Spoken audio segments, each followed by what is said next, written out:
Habib, kalau memang bahaya dah Wahabi, di Aceh nak Wahabi, di Aceh Raya nak Wahabi, jai. Di antara sekalian Aceh yang paling jai Wahabi di Aceh Raya.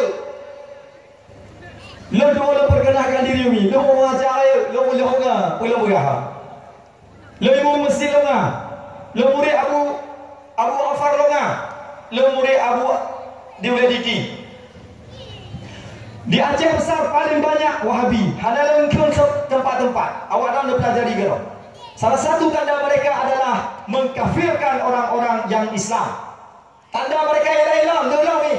Mereka membid'ahkan orang jahat. Bakubu. Awak tanya inon najak bakubu ni. Jauh tengok orang jahat bakubu nyo karame Wahabi di Aceh ni. Ikala untuk yang jahat kubu itu aku. Nyo kau bahasa pula-pula ke bibir. Menjawab tanya Yasinan. Tanya maulid, sembelihan maulid itu najis yang terjadi di Bogor. Nak kitab, nak buku buat lo. Nyokong pura-pura. Maka kalian sangat berharap kepada pimpinan-pimpinan di Aceh untuk sama memperhatikan tentang kehadiran Wahabi, Syiah dan PKI di Aceh, agar pertumbuhan darah secara Islam tidak terjadi.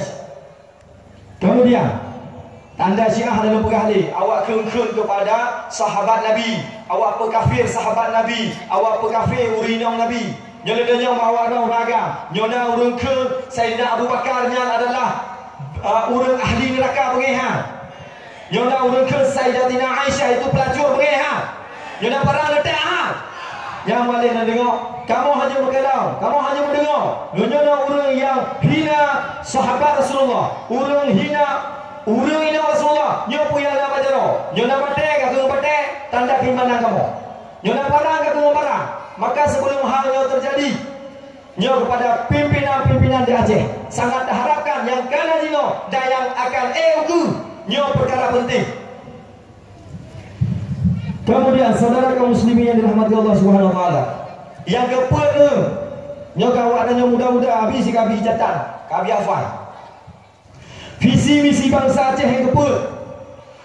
Tamu hukum lagi masa Pak Syah Kuala. Tamu adat lagi Pak Port Merhum. Masa Syah Kuala sebagai Qadhi Malikul Adil Kerajaan Sultan Iskandar Muda tahun 1636 adalah bermazhab Imam Syafi'i. Nyo akan datang kembali.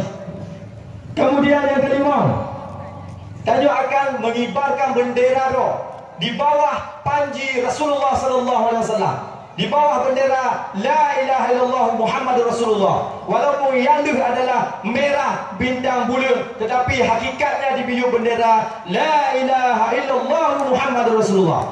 Siap untuk dapat bendera itu? Siap untuk dapat daulah Allah? Siap dari Rasulullah? Takbir, takbir, takbir. Sallu ala Nabi. Yang keenam, visi dan misi bangsa Aceh tidak menerima perintah selain daripada bangsa roh. Nyo adalah kepada pemimpin kalau bedu be'aruh dah pilih kau ragu kali dah pegang ni. Wahai abang, wahai adik, uronyo pegang tape, ramai urun dia pegang tape. Yamin urun pegang rago di Aceh kana.